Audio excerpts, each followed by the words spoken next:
Hi, I'm Heather, and I came to West Salem Foursquare after looking hard for a church. I grew up in the church, and I really missed it at one point. I walked away because I had a lot of things going on in my life, and I didn't have anywhere to call home after my church shut down. My parents were divorced. When you have that sort of thing going on in your family, you want to be able to go to church, but sometimes you feel like you're going to be ostracized for it. It was really hard for me in that time because I didn't have that close-knit family to really go to outside of my own family because my own family had been torn apart. At 22, I got married. I wasn't ready, though I made it work. After a couple years, my husband and I decided we'd have a kid, and we did, and it went mostly well.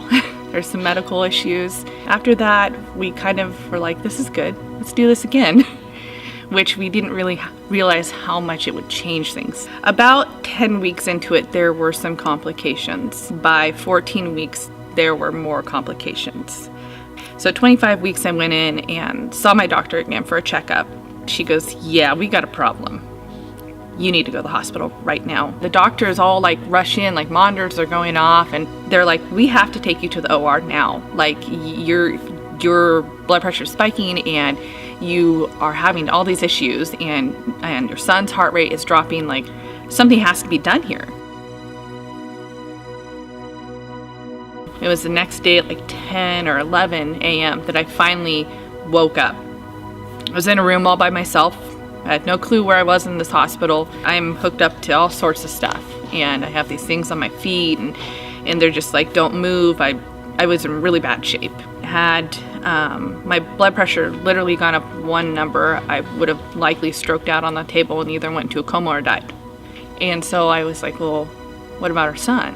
Like, what's going on with him? And he places this picture up on the board. I'm looking at it, I'm like, what is that? And he's like, that's our son. He's okay for now, but like there's a ton of things that could happen. It took like 9.5 minutes to resuscitate him. You know, you don't want to see your child like that. You don't want to see your kid with all these things going on, and especially when they're so small. I mean, he was the size of a Beanie Baby. Well, a little bit smaller, but he got as big as a Beanie Baby a couple weeks later. It was pretty significant. We knew that there was going to be a laundry list of problems. We knew he'd likely be deaf, blind, maybe have cerebral palsy. He could have Down syndrome, all sorts of issues. I mean, they didn't project him being normal whatsoever. And, you know, we were there for 4 months, surgeries, multiple surgeries, and we walked away with a little boy who needed glasses, who could hear perfectly, in fact, likely better than I can. He has low muscle tone in his legs. It does not stop him from running. He refuses to wear the braces they made for him. He learned to walk without them. And he's normal.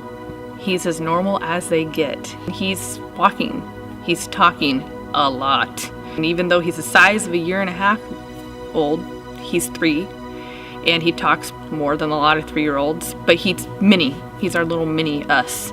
He made it. And it's by the grace of God. It was His miracle. I realized that I'm alive because of God. I'm here because of Him. And I look at Jaxson and I realize no matter what doctors could have done for him, he's alive because of God.